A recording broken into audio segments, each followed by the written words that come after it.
c'est le dernier dimanche et que nous diffusons, il y a encore des ennuis. Je suis désolé. Donc, oui, j'allais dire que si vous espérez nous suivre et vous n'habitez pas dans la région, je propose deux solutions. La première, qui serait pour moi la meilleure, c'est que vous vous installiez ici à Nantes. Donc, que vous quittez votre pays comme Abraham et vous venez vous installer dans la région nantaise. Sinon, on va tenter de diffuser encore une fois au moins un des cultes. C'est pas la peine de diffuser les deux parce que ça sera le même culte. Et vous pourrez encore nous suivre sur YouTube, sans doute. Donc voilà ce que nous proposons. Pour cette semaine, nous avons quelques annonces. Lundi, au lieu de l'étude biblique que nous avons normalement, nous aurons une réunion pour l'Église pour discuter un petit peu de ce que nous allons faire dimanche prochain. Il est essentiel que tout le monde soit au courant des mesures que nous allons mettre en place pour le culte dimanche prochain. Donc, je propose qu'on se réunisse autour de 20h, 20h30. Ça vous donne le temps. Ah ben non, il n'y a personne qui travaille parce que c'est un jour férié. J'enverrai un lien avec une heure plus tard. Donc, une réunion pour l'Église pour parler des mesures, pour parler comment ça va se passer dans notre culte dimanche prochain. Club d'enfants mercredi à 11h, études bibliques à 20h mercredi, et puis la réunion de prière vendredi à 20h. Réunion de prière vendredi à 20h. Et dimanche prochain, comme je viens de dire, il y aura les deux cultes. Aujourd'hui, comme je l'ai annoncé pendant la semaine, c'est la journée des peuples sans accès à l'Évangile.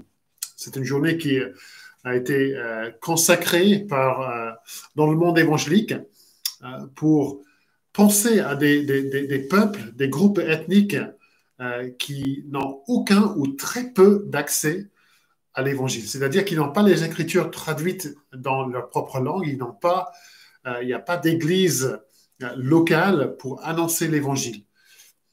Et la parole nous encourage à croire que l'Évangile de Jésus-Christ sera prêché, c'est une promesse, sera prêché partout dans le monde, pour tous les peuples. Et cela nous encourage. Nous lisons dans le psaume 117, « Louez l'Éternel, vous toutes les nations, glorifiez-le, vous tous les peuples. » Et nous lisons également dans le psaume 100,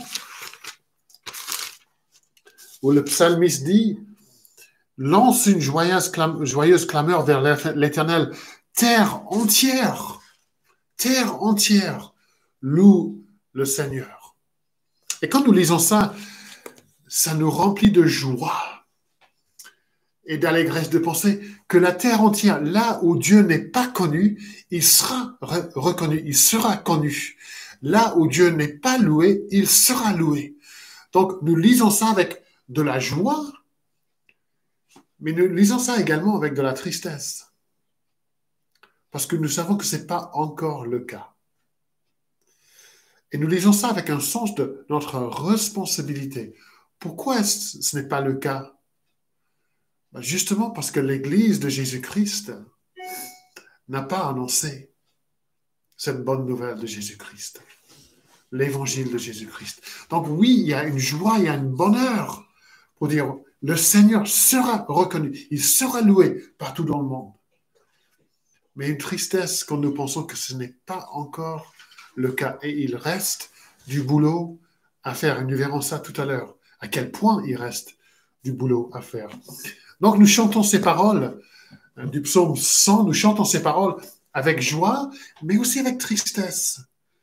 Avec cette attente impatiente de voir le nom de Dieu glorifié partout dans le monde, parmi tous les peuples et dans toutes les nations. Je vous invite à prendre votre feuille de chant pour chanter ce psaume 100 ensemble. Le psaume 100. Ô terre, acclame le Seigneur, cours le servir dans l'allégresse. Viens à lui, rempli de ferveur. C'est lui le Seigneur qui est Dieu. Et nous sommes peinés de penser que des milliards de personnes ne connaissent pas Dieu comme le Seigneur comme Dieu, le vrai Dieu, le seul vrai Dieu. Puisque deux de nos chants ont la même mélodie, nous allons changer la mélodie de ce chant. C'est la mélodie du psaume 15 que nous chantons assez régulièrement. Donc, j'espère que vous allez connaître la mélodie. Mais nous nous levons pour chanter le psaume 100 ensemble.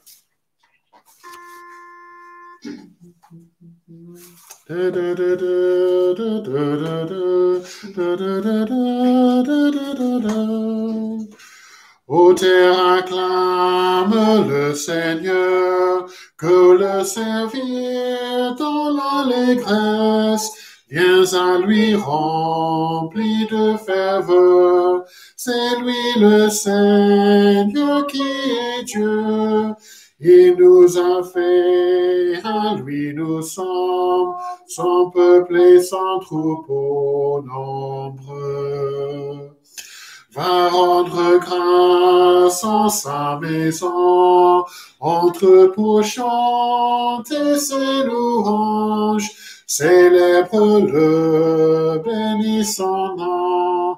Le Seigneur est plein de bonté, tout en lui sans miséricorde et constante fidélité.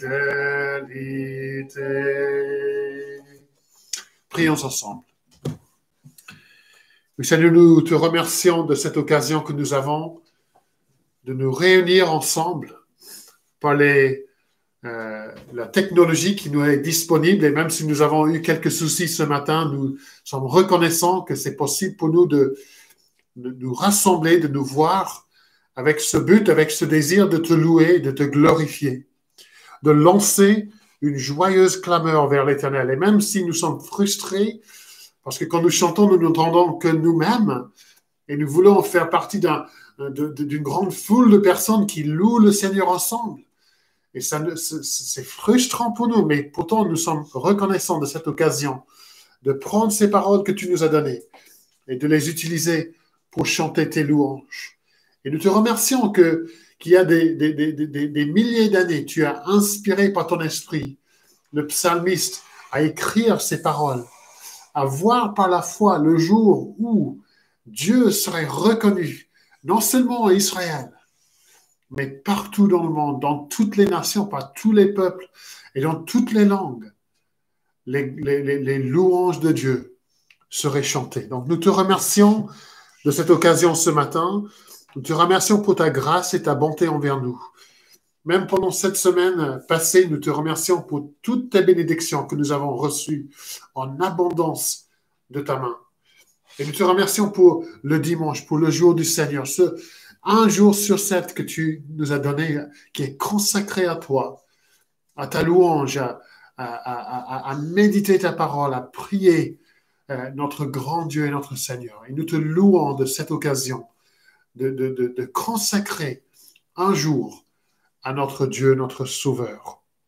Et Seigneur, nous venons ce matin, nous savons qu'aujourd'hui, un peu partout dans le monde chrétien, nous fêtons le Pentecôte et nous te remercions pour le Saint-Esprit, celui qui a été donné par Dieu à son Église, qui a été envoyé par Père et Fils dans le monde. Et nous te remercions pour le ministère du Saint-Esprit. C'est par son activité en nous que nous avons pu reconnaître que nous étions pécheurs, que nous avons pu voir que le seul chemin vers Dieu, c'est par Jésus-Christ, c'est par son activité que nous avons la vie en Christ. C'est par son activité que nous pouvons comprendre la parole de Dieu, que nous pouvons méditer la parole et la mettre en pratique dans notre vie. C'est par son activité que nous sommes fortifiés jour après jour pour la tâche que tu nous as confiée, la tâche de vivre comme témoin de l'Éternel Dieu. Et nous te louons pour le Saint-Esprit, nous te louons pour son activité, et nous prions, comme nous prions tous les dimanches, que tu envoies ton esprit parmi nous, là où nous sommes, parce que nous savons que sans l'activité de ton esprit dans notre cœur, toute notre activité, toutes nos paroles, toute notre lecture, toute notre méditation, ça sera en vain. Mais grâce à ton esprit, nous savons que tout ce que nous faisons, Seigneur, ça nous fait du bien et ça nous fait avancer dans notre foi. Et ça fait avancer le royaume de Dieu. Merci pour ton esprit. Envoie-le parmi nous. Envoie-le dans le monde aujourd'hui pour la conversion et pour le salut de nombreuses personnes. Si ton esprit n'est pas à l'œuvre dans le cœur des uns et des autres, ils vont rester dans les ténèbres. Et donc nous prions, Seigneur, que tu envoies en abondance sur ton peuple, dans ton monde que tu as créé, l'esprit de salut et l'esprit de Dieu. Merci pour ce temps ensemble. Nous confessons encore une fois notre dépendance totale de toi. Nous confessons notre péché. Nous confessons notre besoin de pardon encore une fois. Et nous prions, Seigneur, que dans ta grâce et dans ta miséricorde, grâce à l'œuvre de Christ sur la croix, que tu effaces toutes nos transgressions et tous nos péchés. Et c'est au nom de Jésus que nous prions toutes ces choses. Amen. Je vais laisser rentrer un peu de lumière. Nous allons chanter encore une fois et vous allez voir que tous nos chants ce matin ont ce même thème du salut de Dieu parmi les nations. N'hésitez pas s'il y a un souci sur un des trois réseaux, Facebook, YouTube ou Zoom, de nous envoyer un petit message et nous allons essayer de régler ça. Ça ne marche pas pour Dora, mais ça marche pour les autres. Il y en a... Ça va, mais ça va. Ouais. Si ce n'est pas possible sur YouTube, j'ai remis les liens sur le site de l'Église. J'avais mis le mauvais lien. Donc, j'ai remis le bon lien sur le site de l'Église dans la fenêtre culte délocalisée. Nous chantons encore une fois, cette fois le psaume 77. Le Seigneur est roi, que la terre exulte, que les îles soient en joie et en tumulte. De nuit et nuit, il est entouré, sa justice est droit, son trône, sur justice et droit, son trône est fondé. Que les îles, là où Dieu n'est pas connu, que les îles soient en joie et tumulte. Je vous demande de vous lever et nous chanterons encore une fois ce chant.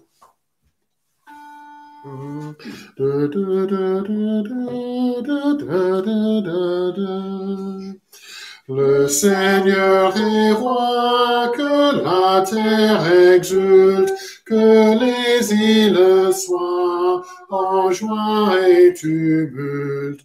De nuit et nuée, il est entouré, sur justice et droit, son trône est fondé. Il est précédé par un feu qui brille, brûlant alentour l'ennemi qui grille. Le monde s'embrase au fond des éclairs, la terre regarde et tremble en sa chair. Comme cire en feu, les montagnes fondent devant le Seigneur, le Maître du monde.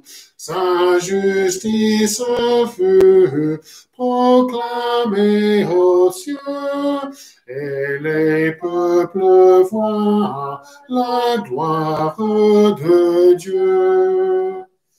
Quant aux serviteurs de vaines idoles qui se glorifient de ces dieux frivoles, prosternez-vous tous devant le Seigneur, Sion qui entend se réjouit fort. Vous pouvez bien vous asseoir. Nous avons deux passages à lire ce matin de la parole. Le premier des passages se trouve dans la prophétie d'Ésaïe, Ésaïe chapitre 43. Ésaïe 43, les versets 1 à 13. Ésaïe 43, On commence au début du chapitre et on va jusqu'au verset 13. Et dans ce passage, nous voyons le Dieu qui est souverain sur toutes les nations, qui appelle à son serviteur Israël à être son témoin parmi les nations. On commence au verset 1 du chapitre 43. « Ainsi parle maintenant l'Éternel. Qui t'a créé, ô Jacob? Celui qui t'a formé, ô Israël. Sois sans crainte quand je t'ai racheté. Je t'ai appelé par ton nom et tu es à moi. Si tu traverses les eaux, je serai avec toi. Et les fleuves, et ils ne te submergeront pas. Si tu marches dans le feu, tu ne te brûleras pas. Et la flamme ne te consumera pas. Car je suis l'Éternel ton Dieu, le Saint d'Israël, ton serviteur. Je donne l'Égypte pour ta rançon, l'Éthiopie et Séba à ta place. Du fait que tu as du prix à mes yeux, du fait que tu es honoré et que je t'aime. Je donne des hommes à ta place et des peuples pour ta vie. Sois sans crainte car je suis avec toi. Je ramènerai de l'Orient ta descendance et je te rassemblerai de l'Occident. Je dirai au nord, donne, et au sud, ne retiens pas. Fais venir mes fils de loin et mes filles de l'extrémité de la terre. Quiconque s'appelle de mon nom et que pour ma gloire j'ai créé, formé et fait. Qu'on fasse sortir le peuple aveugle alors qu'il a des yeux et les sourds alors qu'ils ont des oreilles. Que toutes les nations se rassemblent et que les peuples s'amassent. Qui d'entre eux a annoncé ces choses? Lesquels nous ont appris les premiers événements? Qu'ils produisent leurs témoins et qu'ils se justifient. Qu'on les entende pour pouvoir dire « c'est vrai ». C'est vous qui êtes mes témoins, oracle de l'Éternel, vous et mon serviteur que j'ai choisi, afin que vous le reconnaissiez, que vous me croyiez et compreniez que c'est moi. Avant moi, il n'y a pas été formé de Dieu. Il n'a pas été formé de Dieu. Et après moi, il n'y aura pas. C'est moi qui suis l'Éternel. Et hors de moi, il n'y a point de sauveur. C'est moi qui ai annoncé, sauvé, prédit. Ce n'est point parmi vous un Dieu étranger. Vous êtes donc mes témoins, oracle de l'Éternel. C'est moi qui suis Dieu. Je le suis dès avant que le jour fût. Et nul ne délivre de ma main. J'agirai. Qui s'y opposera? Et puis, un passage qui ressemble un peu à ce passage, qui nous fait penser à ce passage dans le premier chapitre du livre des Actes. Le premier chapitre du livre des Actes des Apôtres. Et nous allons lire les 11 premiers versets. Actes chapitre 1, des versets 1 à 11.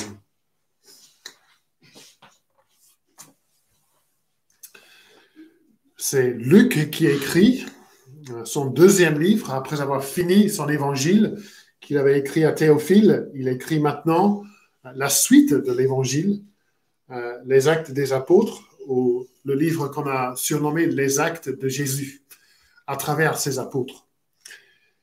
Verset 1. Théophile, j'ai parlé dans mon premier livre de tout ce que Jésus a commencé de faire et d'enseigner, jusqu'au jour où il fut enlevé au ciel, après avoir donné ses ordres par le Saint-Esprit aux apôtres qu'il avait choisis. C'est à eux aussi qu'avec plusieurs preuves, il se présenta vivant après avoir souffert et leur apparut pendant 40 jours en parlant de ce qui concerne le royaume de Dieu. Comme il se trouvait avec eux, il leur recommanda de ne pas s'éloigner de Jérusalem, mais d'attendre la promesse du Père dont, leur dit-il, vous m'avez entendu parler. Car Jean a baptisé d'eau, mais vous, dans peu de jours, vous serez baptisés d'Esprit Saint. Eux donc, réunis, demandèrent, Seigneur, est-ce en ce temps que tu rétabliras le royaume pour Israël? Il leur répondit, ce n'est pas à vous de connaître les temps ou les moments que le Père a fixés de sa propre autorité. Mais vous recevrez une puissance, celle du Saint-Esprit, survenant sur vous. Et vous serez mes témoins à Jérusalem, dans toute la Judée, dans la Samarie et jusqu'aux extrémités de la terre. Après avoir dit cela, il fut enlevé pendant qu'ils le regardaient, et une nuée le déroba à leurs yeux. Et comme ils avaient les regards fixés vers le ciel pendant qu'ils s'en allaient, voici que deux hommes en vêtements blancs se présentèrent à eux et dirent, « Vous, Galiléens, pourquoi vous arrêtez-vous à regarder au ciel? Ce Jésus qui a été enlevé du ciel, du milieu de vous, reviendra de la même manière que vous l'avez vu aller au ciel. » Amen. Et nous demandons à Dieu de bénir cette lecture de sa parole. Alors, les enfants, si vous voulez bien vous mettre devant là, je vais vous parler un petit moment. Depuis 2 semaines, c'est la 3e semaine maintenant que nous considérons les gestes, les fameux gestes barrières qu'on nous demande de mettre en place pour empêcher l'avancement de ce virus, la propagation de ce virus. On a déjà vu qu'il faut porter un masque et on a dit que le chrétien aussi doit porter un masque pour ne pas laisser les paroles malsaines sortir de notre bouche. On a vu la semaine dernière qu'il faut garder une certaine distance, il faut garder une distance d'1 mètre à peu près, voire plus, pour ne pas attraper le virus, pour ne pas transmettre ou attraper le virus. Et on a dit que nous aussi, en tant que chrétiens, il y a des choses, et nous devons garder une certaine distance de certaines personnes, de certaines choses, et surtout du péché. Et notre dernier geste, c'est quoi alors? Qu'est-ce qu'il faut faire aussi? Qu'est-ce qu'on nous dit tout le temps qu'il faut faire pour ne pas attraper le virus et pour ne pas transmettre le virus? Qu'est-ce qu'il faut faire tous les jours? Qu'est-ce que vous faites maintes fois dans la journée? Qu'est-ce qu'il faut faire? Il faut se laver les mains, oui, il faut se laver les mains. Et là, on a un petit flacon de savon, il en reste très très peu. Et là, tous les jours, avant de manger, après avoir fait dans les toilettes, après les toilettes, après avoir mangé, après avoir joué dehors, il faut se laver les mains. Si vous toussez, il faut se laver les mains. Et là, ce qui est marqué sur la bouteille, le geste sain, est-ce que j'ai le droit de dire les marques? Je pense oui. Sanitol, gel lavant, désinfectant, purifiant.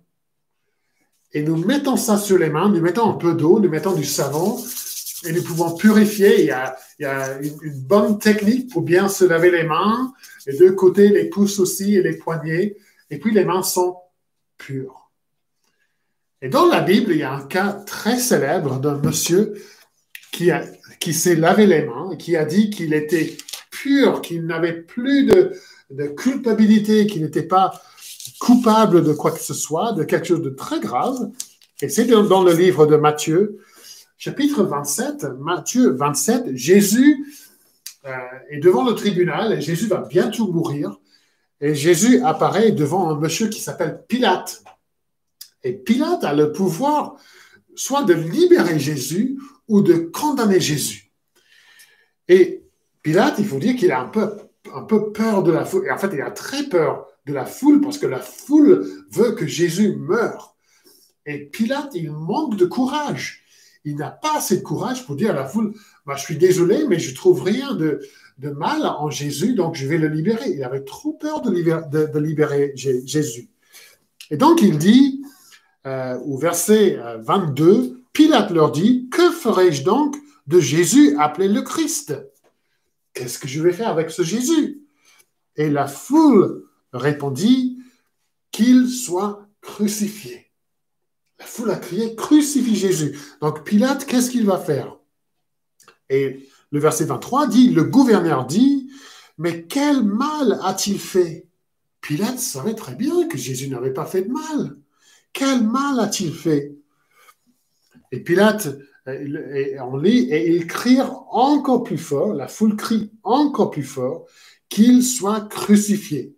Et puis le verset 24, nous lisons, Pilate, voyant qu'il ne gagnait rien, mais que le tumulte augmentait, il prit de l'eau et se lava les mains en présence de la foule et dit, je suis innocent du sang de ce juste.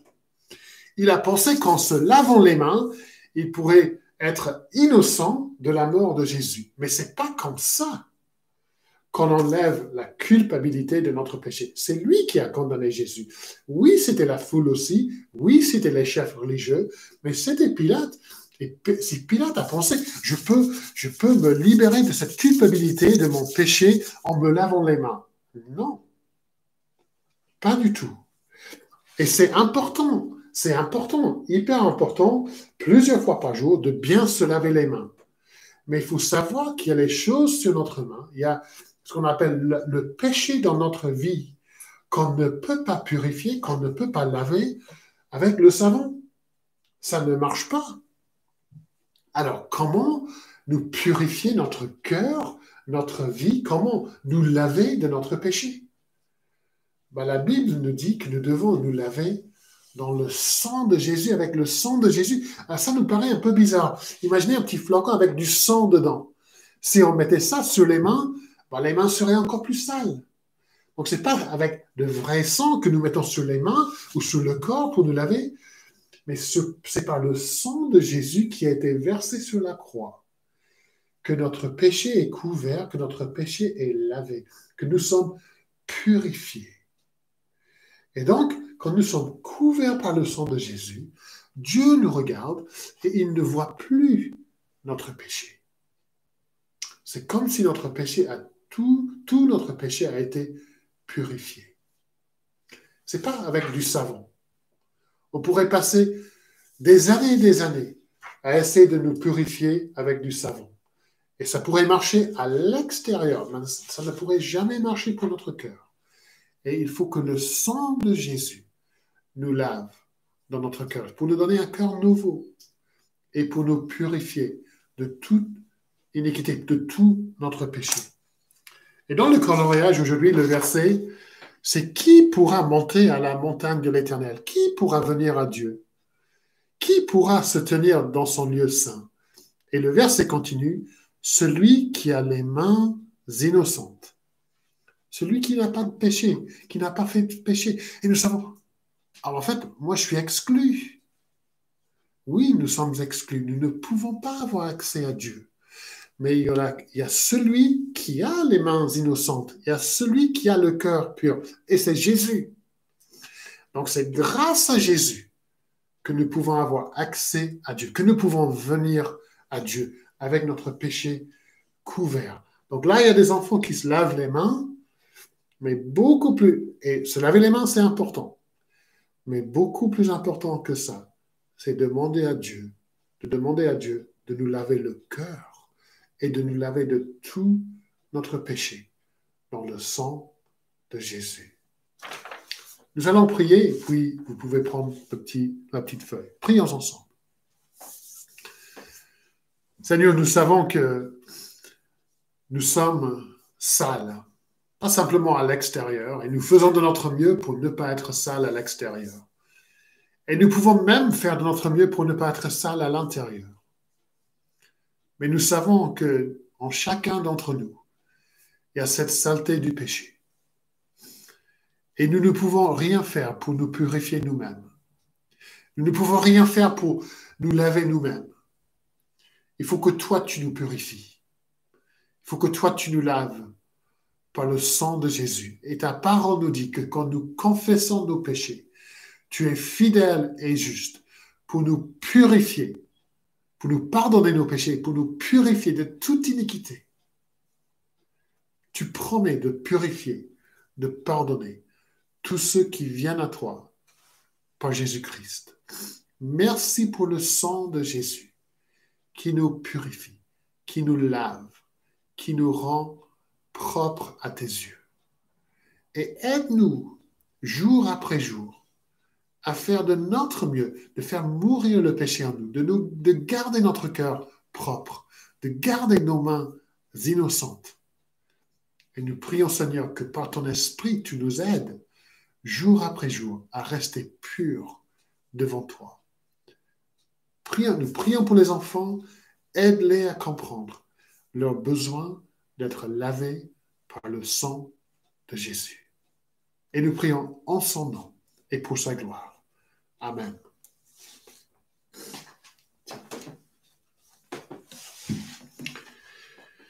Nous allons chanter encore une fois, cette fois dans le psaume 96.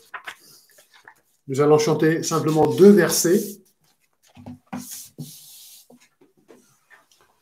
2 versets. Le verset 1 et le verset 4.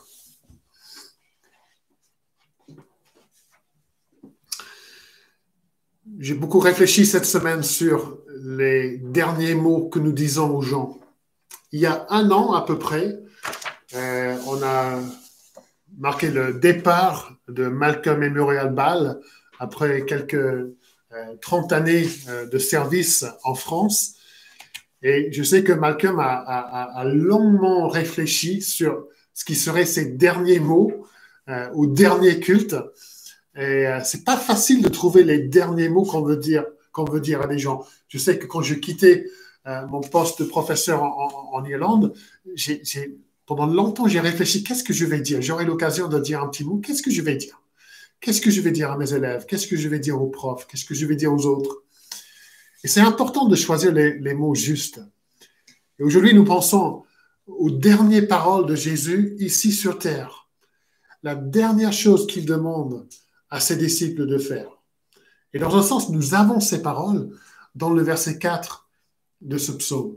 Allez dire à tous, le Seigneur est roi. Allez dire à tous, le Seigneur est roi. Et si Jésus a dit ça à ses apôtres qui étaient réunis sur la colline, il continue à nous dire exactement la même chose. Allez dire à tous, Jésus est roi. Nous allons nous lever pour chanter les versets 1 et le verset 4. Levons-nous pour chanter ensemble.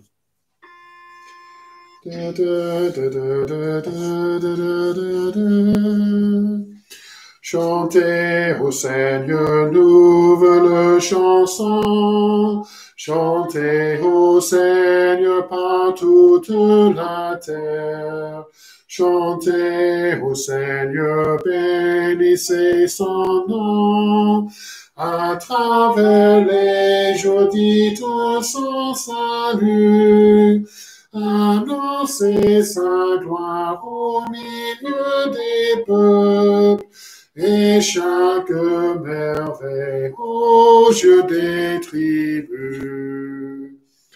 Allez dire à tous, le Seigneur est roi. Il tient l'univers pour qu'il ne chancelle. Avec équité, il fixe ses lois. Le ciel jubile et la terre bondit. L'océan exulte avec ses richesses. Dans les champs en joie, la vie applaudit.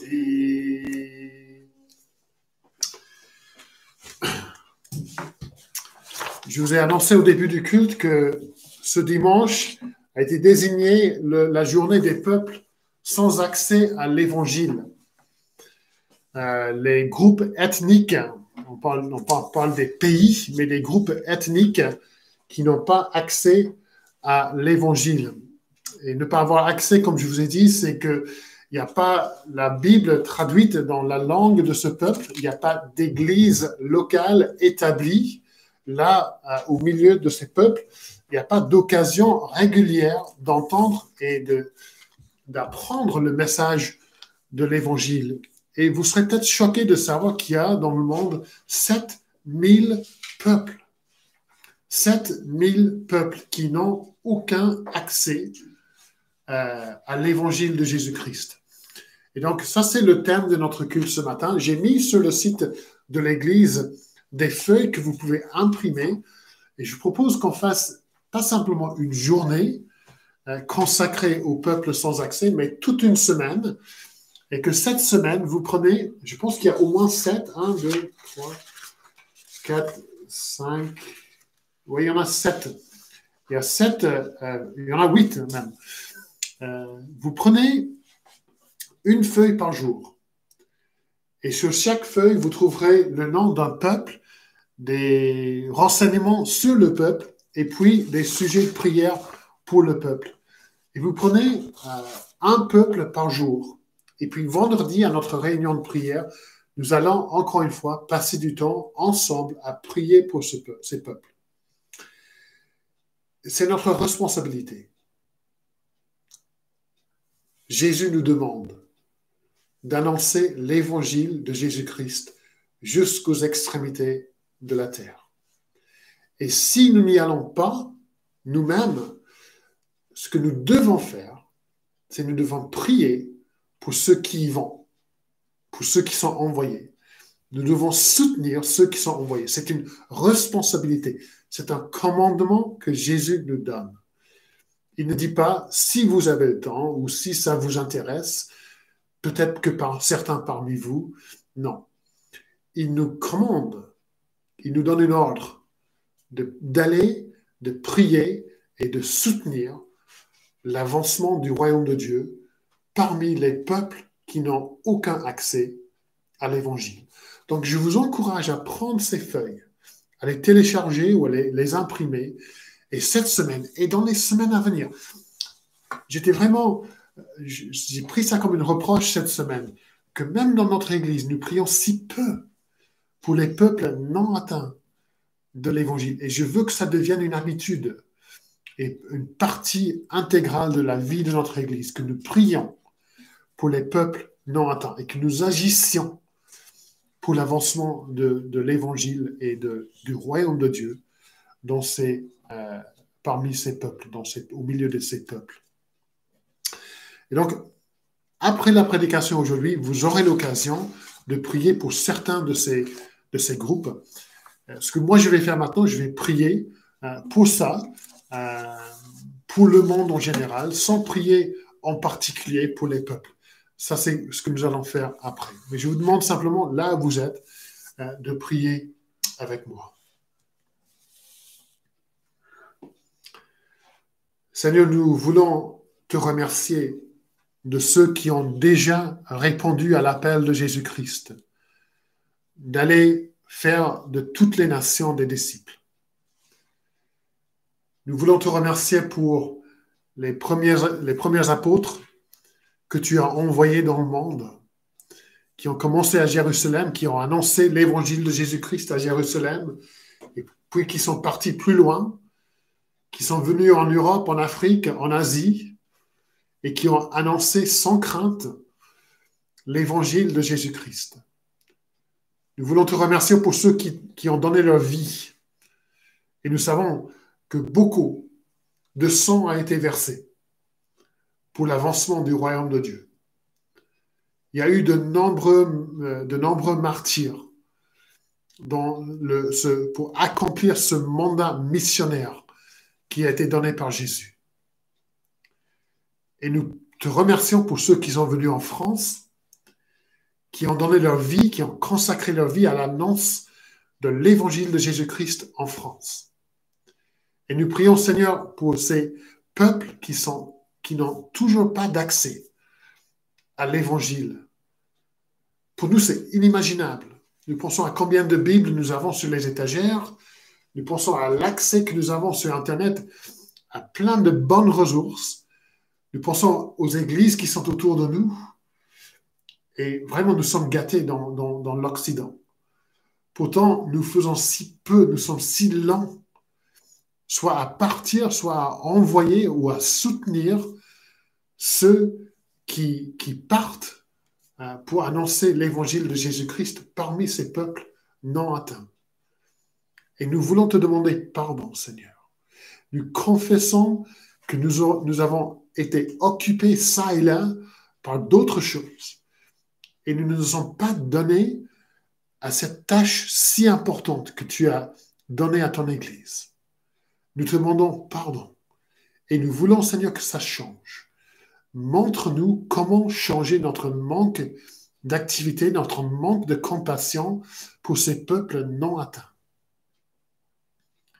Et Seigneur, aide-nous à agir, pas simplement à avoir des sentiments de culpabilité, mais aide-nous à agir, aide-nous à faire quelque chose concrètement pour faire avancer le royaume de Dieu dans le monde, et surtout parmi ces peuples non atteints par l'évangile de Jésus-Christ.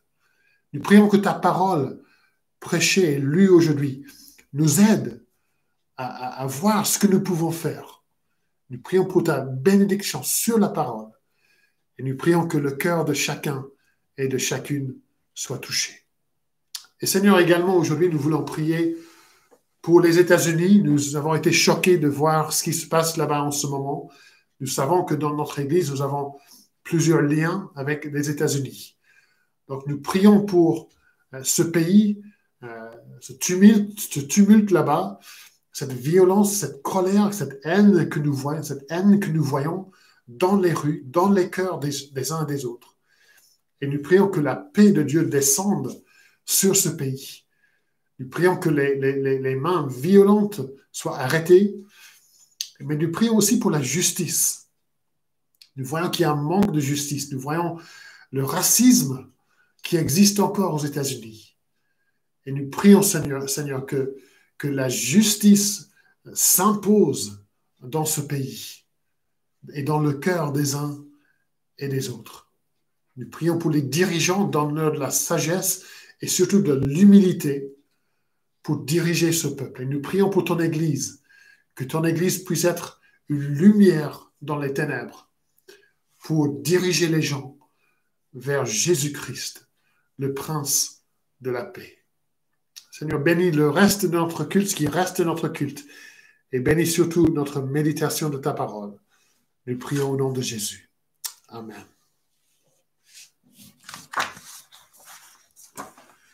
Je vous invite à ouvrir votre Bible à ce passage que nous avons lu en Actes, chapitre 1.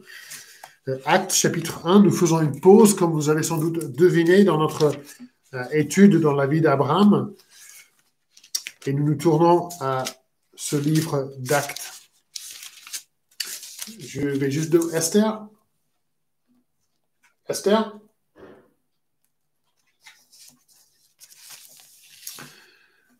Alors, le premier chapitre d'Actes, et surtout le verset 8, « Vous recevrez une puissance, celle du Saint-Esprit, survenant sur vous, et vous serez mes témoins à Jérusalem, dans toute la Judée, dans la Samarie, et jusqu'aux extrémités de la terre. » Jésus va bientôt quitter ce monde, dans quelques moments. Et avant de partir, il rassemble ses disciples pour leur parler. Et quel moment clé dans la vie de ses disciples. Voilà le Seigneur, celui pour qui ils avaient tout quitté. Ils l'ont vu faire des miracles. Ils l'ont entendu enseigner. Ils ont passé 3 ans de leur vie avec lui. Ils l'ont vu mourir sur la croix. Ceux qui n'ont pas pris la fuite. Ils le voient maintenant ressuscité. Et voilà leur chef, leur Seigneur, leur Sauveur. Voilà le Messie, voilà le Fils de Dieu. Il est sur le point de partir. Il est sur le point de leur dire au revoir. Mais il lui reste une chose à leur dire. Le Seigneur Jésus a une dernière chose à dire à ses disciples. Et nous le lisons au verset 8, les derniers mots à sortir de la bouche de Jésus avant son départ de cette terre. Vous recevrez une puissance, celle du Saint-Esprit, survenant sur vous. Et vous serez mes témoins à Jérusalem, dans toute la Judée, dans la Samarie et jusqu'aux extrémités de la terre. La toute dernière chose que Jésus dit à ses disciples est ceci. Vous serez mes témoins. Jésus donne à ses disciples une responsabilité énorme. Il dit, le monde a encore besoin de moi. De la bonne nouvelle de l'évangile. Si je m'en vais, ce n'est pas parce que le monde n'a plus besoin de moi. Le monde ne me connaît pas. Donc c'est à vous, à mes disciples, de me faire connaître. Moi, je m'en vais, dit Jésus. Vous resterez. Moi, je ne serai plus dans ce monde. mais je vous envoie dans le monde pour que le monde puisse me connaître. Et si le monde va me connaître, il va falloir que vous soyez mes témoins. Voici ce que le Seigneur leur dit. Et nous voulons examiner ce commandement, cet ordre, ensemble, pour voir son importance pour les disciples et pour nous aussi. Et la première chose que nous voyons, c'est ceux qui reçoivent l'ordre de Jésus, ceux qui reçoivent ce commandement, ce mandat. Nous devons comprendre que Jésus donne à ses disciples une responsabilité énorme, témoigner pour le roi des rois et le seigneur des seigneurs, être la porte-parole du Fils de Dieu. Quelle responsabilité! Le porte-parole du Fils de Dieu même. Et sur le plan humain, l'annonce et l'avancement du royaume de Dieu dépend des disciples de Jésus. Et que savons-nous de ces hommes à qui Jésus parle? Parmi eux, il y a Pierre, celui qui avait peu de temps avant renié Jésus 3 fois, après avoir insisté qu'il ne le ferait jamais. Il y avait Jean et Jacques qui avaient cherché la place d'honneur avant tous les disciples. Et puis il y avait Thomas qui a refusé de croire que Jésus était bien ressuscité. Ce sont des hommes qui avaient abandonné leur Seigneur au moment de sa crucifixion. Ce sont des hommes qui manquaient souvent de courage, qui manquaient de sagesse. Ce sont des hommes qui avaient souvent du mal à comprendre l'enseignement de leur maître, même là au verset 6, on voit qu'ils sont toujours obsédés par cette idée d'un royaume terrestre d'Israël. Ces hommes sont loin d'être parfaits, mais Jésus les choisit pour cette tâche cruciale dans l'histoire du monde. Jésus aurait pu envoyer des anges, des milliers d'anges, pour annoncer le royaume, comme a été fait à la naissance de Jésus. Mais il choisit des hommes pécheurs, des hommes pardonnés, des hommes transformés par la grâce et par son esprit. Eux seront ses témoins. Des hommes ordinaires. Et ce choix de Jésus devrait nous encourager. Jésus continue à donner cette énorme responsabilité à son peuple aujourd'hui. Aucun chrétien ne peut dire « Moi, je suis exempt de cet ordre.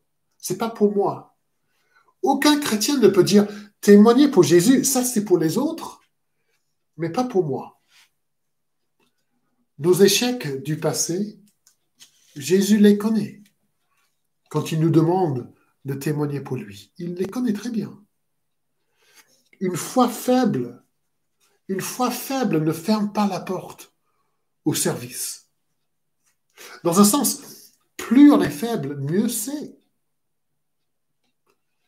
Plus on est faible, plus la puissance et la gloire de Dieu se voient en nous. Alors, il faut comprendre que le rôle de témoin n'est pas réservé aux pasteurs, aux missionnaires, à ceux qui ont fait des études en théologie. Pas du tout. Quels que soient vos dons, quel que soit votre arrière-plan, si vous êtes chrétien, Jésus vous dit, vous serez mon témoin. Et ce mot témoin, c'est un mot légal.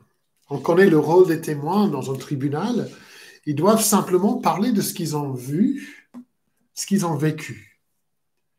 Et dans les tribunaux, n'importe qui peut être un témoin. N'importe qui peut être appelé à témoigner.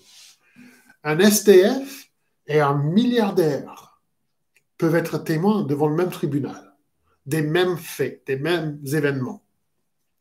Un enfant peut témoigner. Quelqu'un qui n'a aucune qualification, aucun diplôme, qui n'a rien, il peut témoigner. Et Jésus dit à tout chrétien, qu'il se sente capable ou pas, vous serez mes témoins. Voilà à qui Jésus donne cet ordre. Voyons d'abord le contenu de l'ordre de Jésus-Christ, le contenu de l'ordre de Jésus-Christ. Comme on vient de voir, Jésus donne à ses disciples la lourde tâche d'être ses témoins. Et Jésus est très précis. Il explique en 4 mots exactement ce que ses disciples devront faire. Vous serez mes témoins. On a déjà vu la signification du mot témoin. Un témoin, c'est quelqu'un qui devrait expliquer devant le tribunal ce qu'il avait vu ou vécu. Il devait dire la vérité, toute la vérité. Il n'était pas libre, et il ne l'est pas encore, il n'est pas libre d'ajouter quoi que ce soit. Et c'est toujours le cas dans un tribunal. C'est toujours le cas pour un témoin. Souvent, quand il y a un crime, un accident, un attentat, la police cherche des témoins. On cherche des gens qui ont vu ce qui s'est passé. Et dans le tribunal, on pose des questions à des témoins. On cherche à découvrir la vérité. Alors quand Jésus dit « vous serez mes témoins », il dit « vous allez parler de ce que vous avez vu, de ce que vous avez vécu et de ce que vous avez entendu. Vous allez simplement dire la vérité. » Regardez le verset 3 de ce chapitre. C'est à eux aussi qu'avec plusieurs preuves, il se présenta vivant après avoir souffert et leur apparut pendant 40 jours en parlant de ce qui concerne le royaume de Dieu. Dans les jours après sa résurrection, Jésus se présente vivant à ses disciples. Il leur donne des preuves. Il leur parle du royaume. Alors pourquoi faire ça? Parce qu'il est en train de préparer ses témoins. Il est en train de les préparer pour la tâche qu'il leur donnera. Les disciples de Jésus devront aller dans le monde et raconter ce qu'ils ont vu. Ils parleront des preuves, ils donneront des preuves. Ils parleront des miracles, des guérisons. Ils expliqueront l'enseignement qu'ils ont reçu de la bouche de Jésus. Je peux avoir de l'eau, s'il te plaît? Ils parleront de sa mort, ils parleront de sa crucifixion. Ils expliqueront pourquoi il est mort. Pour ôter la dette, pour payer la dette du péché. Ils expliqueront que la mort de Jésus a acquis, le salut, le pardon du péché. Et puis ils parleront de sa résurrection, de comment Jésus a vaincu la mort. Vous voyez, Jésus sera au centre de leur témoignage. Jésus ne dit pas « vous serez des témoins », il dit « vous serez mes témoins ». Vous allez parler de moi. Moi, je serai au centre de votre témoignage. Et quand nous lisons dans ce livre, merci, quand nous lisons dans ce livre des Actes des Apôtres, c'est ce que nous voyons. C'est un livre au sujet de Jésus. Lisez le parcours de Pierre, le discours de Pierre le jour de la Pentecôte. Il dit dans Actes 2, 32, « C'est ce Jésus que Dieu a ressuscité. Nous en sommes tous témoins. » Acte 3, verset 15, « Vous avez fait mourir le prince de la vie que Dieu a ressuscité des morts. Nous en sommes témoins. » Les disciples ne parlent pas d'eux-mêmes, ils parlent de Jésus. Ils sont témoins de Jésus. Leur but est de faire connaître la bonne nouvelle de Jésus-Christ. Et c'est clairement le but de l'apôtre Paul aussi. Écoutez ce qu'on lui a dit au début de son ministère. Nous lisons dans Acte 22, verset 15, Paul raconte ce qui lui a été dit au début. Il dit, car, c'est ce qu'on lui a dit, car tu lui serviras de témoin auprès de tous les hommes, des choses que tu as vues et entendues. Et pour nous aussi, il ne faut jamais oublier que notre but, c'est de témoigner de Jésus-Christ. Il y a des faits que nous devons communiquer sur ce personnage historique. Il faut le présenter comme le Fils de Dieu. Il faut parler de sa mort, de sa résurrection. On le présente comme celui qui nous sauve de notre péché. Cette semaine, on a eu l'occasion de regarder un service de, comment dire ça, commémoration pour un grand homme de Dieu, Ravi Zacharias, un homme qui a touché la vie de milliers de personnes, des milliers de personnes, en parlant de Jésus. Et c'est ce qui m'a frappé. En tout ce qu'on disait de lui, c'est qu'il voulait parler simplement de Jésus. Et il voulait que les gens connaissent Jésus. Et ça devrait être notre désir, que les gens connaissent Jésus. Notre but, ce n'est pas de promouvoir notre Église ou nous-mêmes. Nous voulons parler de Jésus. Le monde autour de nous a besoin de Jésus, a besoin de voir Jésus, de comprendre qui il est, ce qu'il a fait, pourquoi il l'a fait. Cette semaine, juste en dehors de notre Église, je parlais avec une femme qui ne comprenait rien du tout sur la personne de Jésus. Pourquoi il est mort, pourquoi il est ressuscité, ce qu'il fait maintenant. Elle ne comprenait rien du tout. On parle des peuples non atteints de l'Évangile. Il y en a dans la rue, à côté de chez nous. Ils ont besoin de connaître Jésus. Nous sommes appelés à être des témoins de Jésus. Voilà le contenu de l'ordre de Jésus. En troisième lieu, nous voyons alors la promesse qui accompagne l'ordre de Jésus. Il faut dire que pour beaucoup de chrétiens, la perspective de témoigner pour Jésus nous remplit souvent de peur. Même le mot grec pour témoin suggère que ça peut être une tâche difficile, voire dangereuse. Le mot grec pour témoin, c'est le mot martus. C'est le mot qui nous donne le mot martyr. Et pour les disciples devant Jésus, dans Acte 1, plusieurs ont connu le martyr pour Jésus. Et ça veut dire qu'être témoin pour Jésus, ça peut ou ça sera difficile. Ça peut être ou ça sera difficile.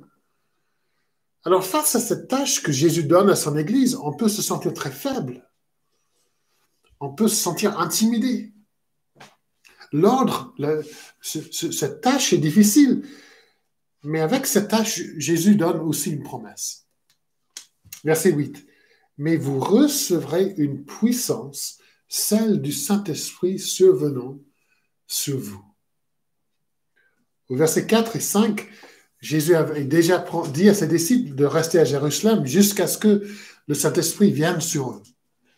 Et au verset 8, il leur promet cette puissance. Et c'est vrai que le Saint-Esprit est venu sur les apôtres d'une façon particulière. Jésus, avant sa mort, leur avait déjà promis le Saint-Esprit. Quand Jean 16, 13, nous lisons, « Quand le Consolateur sera venu, l'Esprit de vérité, il vous conduira dans toute la vérité. » Et les apôtres ont expérimenté la puissance et la présence du Saint-Esprit d'une façon que nous n'expérimentons pas. L'Esprit leur a permis d'écrire des parties de la parole. Nous ne faisons pas ça. L'Esprit leur a permis de faire des miracles et des signes.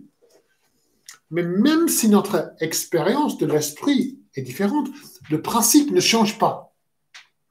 Le principe ne change pas. Sans la présence, sans la puissance du Saint-Esprit, nous ne pouvons rien faire. Mais avec sa puissance, avec sa présence, par le Saint-Esprit qui vit en nous, nous pouvons être des témoins fidèles. Et ce qui est intéressant, c'est que Jésus promet la puissance de l'Esprit même avant de dire aux disciples ce qu'ils devraient faire. Regardez l'ordre du verset 8. Il promet son Esprit et puis il donne la tâche. Et Jésus ne nous demande jamais de faire quelque chose sans aussi nous donner son Esprit pour nous fortifier et pour nous encourager. Jésus ne veut pas que nous essayions de témoigner pour lui tout seul, sans l'aide de son Esprit. Jésus vous promet la puissance du Saint-Esprit. Cette puissance qui était à l'œuvre dans la création du monde. cette puissance qui a ressuscité Jésus d'entre les morts, c'est la même puissance que Dieu, que Jésus envoie vivre en vous. Jésus vous promet la puissance du Saint-Esprit. Il vous promet la dynamite du Saint-Esprit. C'est la racine du mot grec ici. Dynamite. Et nous savons que la dynamite, dans n'importe quelle situation, ça change tout. Ça transforme tout. Mes amis, c'est la même chose pour le Saint-Esprit qui est promis quand nous témoignons pour Jésus-Christ. Témoignons pour Jésus-Christ. Nous disons, moi je ne peux pas, peut-être pas, mais par le Saint-Esprit, si. Parce que le Saint-Esprit nous donne cette puissance, cette capacité. Et Jésus vous promet cette puissance.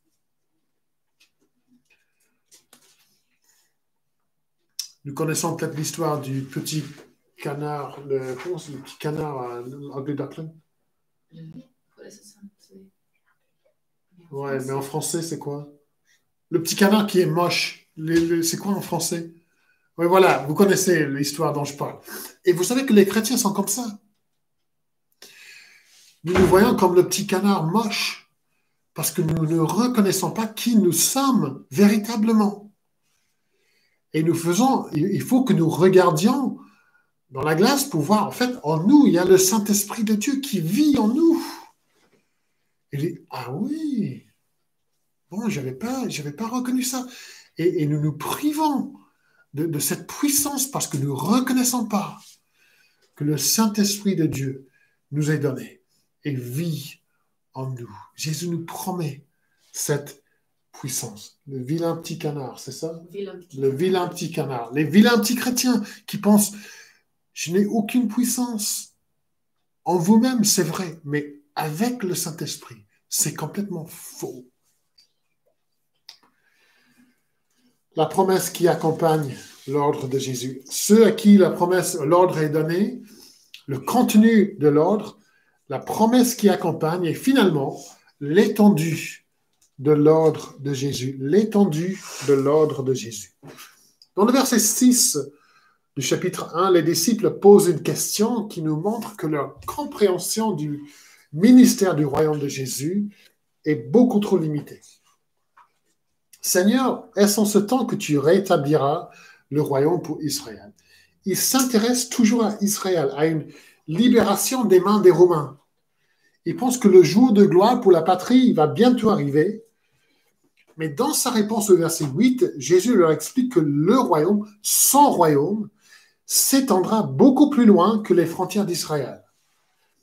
Les disciples seront ses témoins, mais ce ne sera pas limité à Jérusalem, à Israël. Certes, on va commencer à Jérusalem, mais selon Jésus, ça ira beaucoup plus loin. Verset 8. Vous serez mes témoins à Jérusalem, dans toute la Judée, dans la Samarie et jusqu'aux extrémités de la terre. Mon royaume, leur dit-il, sera un royaume mondial. J'aurai des témoins dans toutes les nations du monde, parmi tous les peuples. Et en disant cela, Jésus souligne ce qui est enseigné partout dans la Bible. Il ne faut pas penser que ça commence avec le livre des Actes. Qu'est-ce que Dieu annonce à Abraham dans le premier livre de la Bible? Nous savons, nous avons étudié ça ensemble. Toutes les familles de la terre seront bénies en toi. Toutes les familles. Et en disant, nous chantons dans les psaumes, le psaume 22 par exemple, toutes les extrémités de la terre penseront à l'Éternel et se tourneront vers lui. Toutes les extrémités de la terre. Toutes les familles des nations se prosterneront devant sa face. C'est une promesse. Toutes les familles se prosterneront devant Dieu. Ésaïe 49, verset 6, nous lisons, « Je t'établis pour être la lumière des nations, pour porter mon salut jusqu'aux extrémités de la terre. » C'est là, dans toutes les pages des Écritures. Le royaume de Dieu est un royaume mondial. Et cette promesse est accomplie même dans le livre des Actes des Apôtres. Dans les chapitres 1 à 7, l'évangile est prêché à Jérusalem. chapitre 8 à 12, il est prêché en Judée, en Samarie, et puis du chapitre 13 à 28, le royaume de Dieu est annoncé jusqu'aux extrémités de la terre. L'Église de Jésus-Christ répond à l'appel de leur chef. Ils sortent de Jérusalem suite largement à des persécutions, et partout où ils vont, ils témoignent de la personne, de l'œuvre du royaume de Jésus-Christ. Il faut noter, c'est intéressant de voir que le livre des Actes des Apôtres se termine à Rome, le centre, la capitale de l'empire la plus puissante de l'époque. Et qu'est-ce qui se passe à Rome? Paul, qu'est-ce qu'il fait? Acte 28, 31. Il prêchait le royaume de Dieu et enseignait en ce qui concerne le Seigneur Jésus-Christ. Et nous existons, nous sommes là en tant que chrétiens, grâce à ceux qui ont obéi à cet ordre de Jésus-Christ, d'annoncer son salut aux extrémités de la terre. Nous sommes les extrémités de la terre dont Jésus parle. L'Église en France existe parce que des témoins de Jésus sont venus en France avec l'Évangile. Et ce même mandat missionnaire nous est donné au XXIe siècle. L'Église de Jésus-Christ existe toujours pour témoigner de lui partout dans le monde. Notre Église locale existe pour témoigner du Seigneur Jésus-Christ. Le roi Jésus nous a confié cette tâche. Nous existons pour annoncer le royaume du Seigneur Jésus-Christ. Et nous devons d'abord l'annoncer à Jérusalem. Pour nous, c'est à Nantes, à Orvaux. Notre témoignage commence chez nous. Et c'est la responsabilité de chaque Église, mais aussi de chaque chrétien qui fait partie de l'Église. Votre Jérusalem, c'est chez vous. C'est votre lieu de travail, votre quartier, vos amis. Dieu nous a placés en tant qu'une Église à Orvaux, à Nantes, mais il nous a placés en tant qu'individus un peu partout, dans des écoles, dans des associations, dans des familles. Nous tous, nous avons des entourages différents, mais nous tous, nous avons ce même but, être témoins de Jésus-Christ. Mais nous devons nous impliquer aussi à l'annonce de l'Évangile ailleurs, en Judée et en Samarie. Et nous devons nous intéresser à l'annonce de l'Évangile à Rennes, à Bordeaux, à Paris, à Lyon. Nous prions pour la France, nous soutenons des ministères ailleurs en France. Nous soutenons, par exemple, la faculté à Aix, qui prépare les pasteurs et les missionnaires de demain. Nous avons cette responsabilité de soutenir l'annonce du royaume ici en France. Et puis, il y a les extrémités de la terre. Et nous soutenons des missionnaires ailleurs dans le monde pour qu'ils puissent annoncer l'Évangile. Nous prions pour l'Église ailleurs. Si Dieu nous appelle, nous allons aux extrémités de la terre.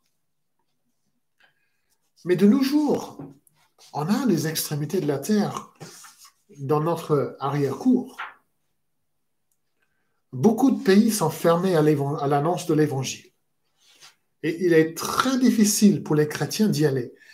Mais les habitants de ces pays viennent ici. Je pense que le XXIe siècle est unique dans l'histoire de l'Évangile. Nous vivons dans un village international avec des gens de partout dans le monde, chez nous. Pourtant, comme nous avons déjà vu, il reste 7000 personnes, 7000 peuples, 7000 groupes ethniques dans le monde qui n'ont aucun accès au message de l'Évangile. Quelques 3 milliards de personnes sans aucun accès au message de l'Évangile. Ils n'ont pas de Bible dans leur langue. Il n'y a pas d'église locale pour annoncer le royaume de Dieu. Il y a 2000 ans, Jésus a donné cette tâche à son Église. Et il reste encore 3 milliards de personnes sans accès au message de l'Évangile. Comment est-ce possible? On dit que de tout l'argent qui est donné dans des églises, quand on passe le petit sac, on met l'argent dedans. On dit que seulement 5% de tout ce qui est donné dans des églises est consacré à l'évangélisation des nations. 5% de tout ce qui est donné. On dit que le chrétien lambda donne 2% de son salaire à l'église, et de ces 2%, 5% de 2% est donné à des actions missionnaires. Et de ces 5% qui est donné à l'évangélisation des nations, 1% des 5%, si vous me suivez, 1% des 5% est consacré à l'évangélisation des peuples sans accès à l'évangile. Alors, qu'est-ce que ça veut dire réellement, concrètement? Si une église donne 100 euros si une église reçoit 100 euros, 5 euros, c'est consacré à l'évangélisation du monde. Et je ne veux pas me tromper, et 5 centimes sur 100 euros, 5 centimes est consacré à l'annonce de l'évangile à ces 3 milliards de personnes. On dit que 3% des missionnaires qui sont envoyés dans le monde sont envoyés dans le monde où il n'y a pas d'accès à l'évangile. 3% de tous les missionnaires qui sont envoyés dans le monde sont envoyés à ces 3 milliards de personnes. L'écrasante majorité des missionnaires sont envoyés là où l'évangile est déjà connu. Dans très peu de temps, nous allons nous tenir devant Jésus-Christ. Qu'est-ce que nous allons lui dire quand il nous demande ce que nous avons fait pour obéir au mandat missionnaire? Nous existons pour faire connaître la gloire de Jésus-Christ parmi les nations. Jésus nous appelle à donner notre vie. C'est le but de notre vie. C'est pour cette tâche que nous avons été appelés. C'est pour cette tâche que nous avons été sauvés. Alors, qu'est-ce que nous allons lui dire? Il y a des missionnaires qui doivent abandonner leur travail pour manque de soutien. La raison pour laquelle des millions de personnes meurent sans jamais entendre parler de Jésus-Christ, c'est que l'Église de Jésus-Christ, y compris nous, ici à Ovo, nous sommes préoccupés par les choses de ce monde. Nous cherchons une vie de confort pendant que 3 milliards de personnes meurent sans jamais avoir lu la Bible, sans jamais avoir entendu le message de l'évangile de Jésus-Christ, le message que Jésus nous a demandé d'annoncer. Nos voisins meurent sans entendre l'évangile. Qu'est-ce que nous allons dire à Jésus?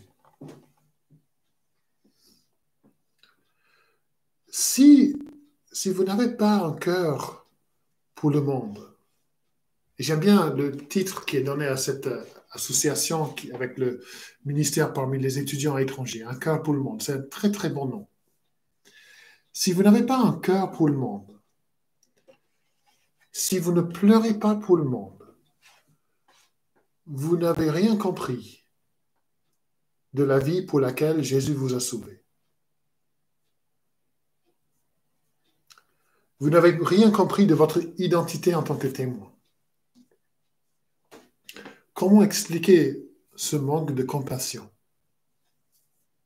Comment expliquer que sur 100 euros, seulement 5 centimes est donné à ceux qui n'ont aucun accès à l'Évangile?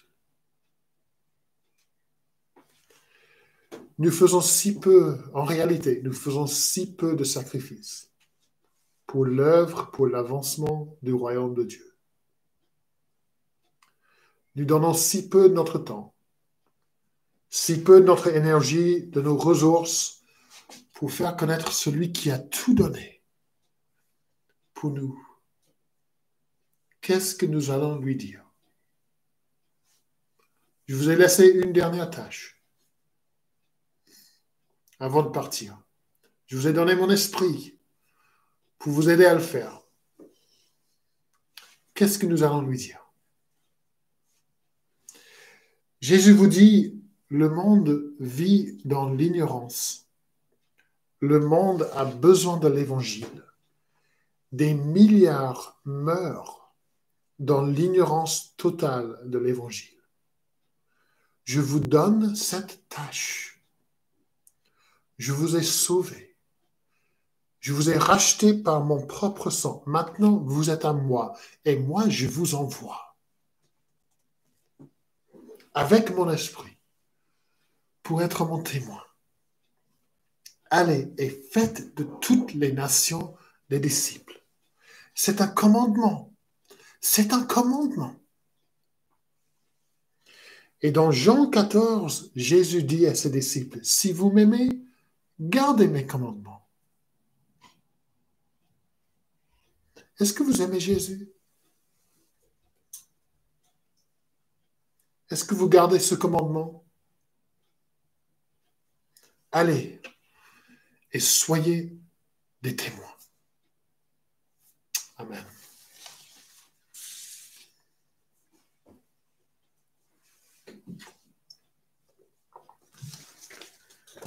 Je vous laisse quelques moments à prier, soit en vous servant des feuilles que je vous ai envoyées, ou simplement pour prier une réponse à ce message, une réponse à ce passage que nous avons lu. Je vous laisse quelques moments et puis je reviendrai tout à l'heure.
Seigneur, nous n'osons même pas lever nos yeux vers toi.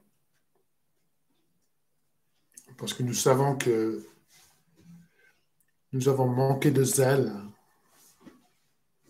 pour le royaume de Dieu.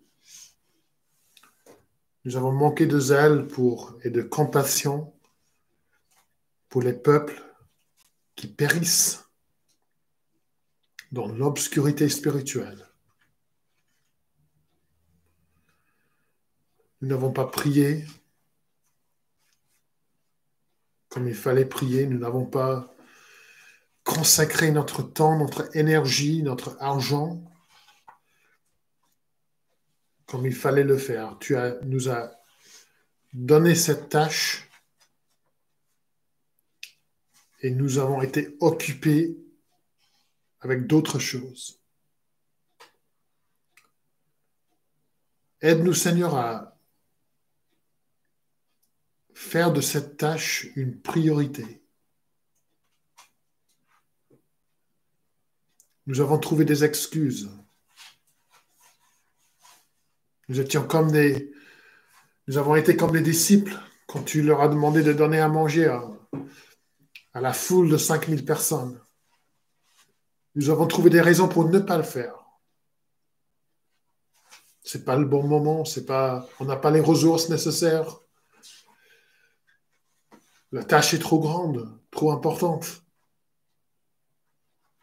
Mais là, tu dis à tes disciples, à 11 personnes réunies ensemble, que eux, ils seront les témoins dans toute la terre.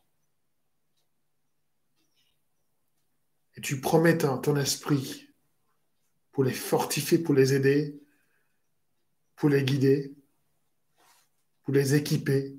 Et tu nous promets ton esprit, parce que nous voyons la tâche et nous disons, nous ne pouvons rien faire en nous-mêmes. Et c'est vrai, en nous-mêmes, nous ne pouvons pas. Mais nous ne sommes pas tout seuls, nous ne sommes pas seuls. Parce que tu nous as donné ton esprit. Et nous prions que ton esprit agisse avec puissance en nous pour changer des attitudes, pour nous donner de la compassion, pour nous donner un zèle, pour nous pousser, pour nous sortir de notre confort, pour aller être des témoins. Que ce soit chez nous, dans nos foyers, que ce soit dans nos quartiers, au travail, dans des associations dont nous faisons partie, nous prions que tu nous aides à être des témoins fidèles.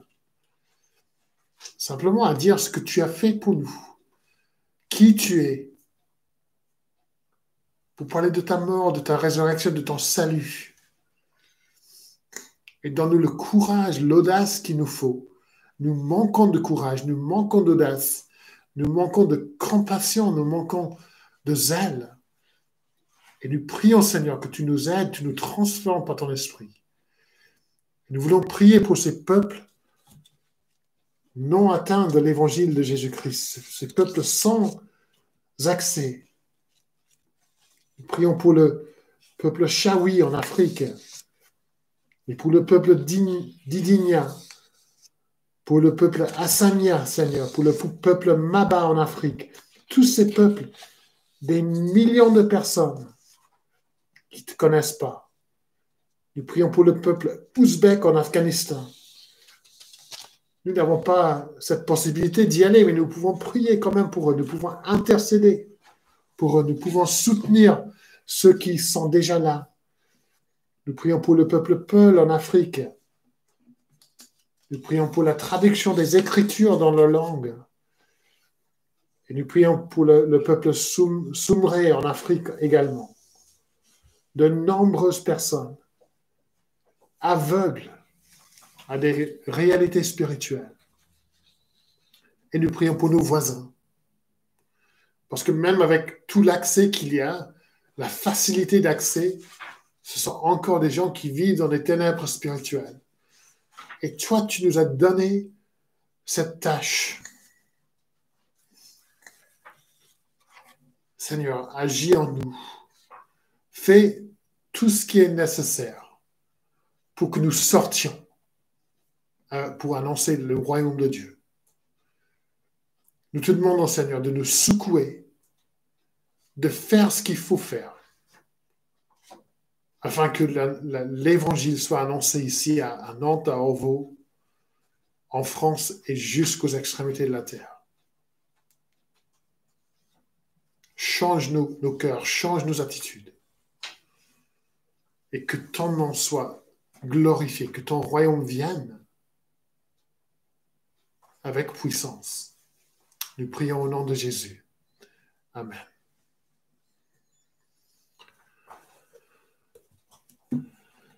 Nous terminons notre culte en chantant un chant de louange, mais aussi un chant de prière.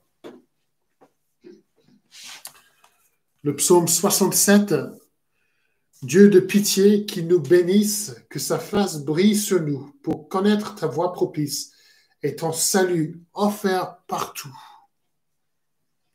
Que les nations chantent leur fête, car tu es justice, équité, la droiture en toi se reflète, ne gouvernant qu'avec bonté. Que les peuples te louent, ô Dieu,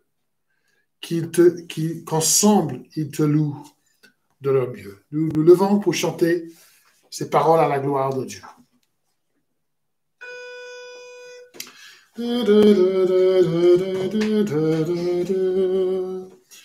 Dieu de pitié qui nous bénisse, que sa face brille sur nous, pour connaître sa voie propice, et ton salut en fait partout. Que les peuples te louent, Dieu, qu'ensemble ils te louent de leur mieux. Que les nations chantent leur fête, car tu es justice et équité. La droiture en toi se reflète, ne gouvernant qu'avec bonté. Que les peuples te louent, Dieu, qu'ensemble ils te louent de leur mieux. Elle a donné son fruit, la terre. Dieu notre Seigneur nous bénit, qui nous bénisse comme un Père, que l'univers lui soit soumis. Que les peuples te louent, Dieu, qu'ensemble ils te louent de leur mieux. Que la grâce du Seigneur Jésus-Christ et l'amour de Dieu le Père et la communion du Saint-Esprit soient avec vous tous. Amen. Amen.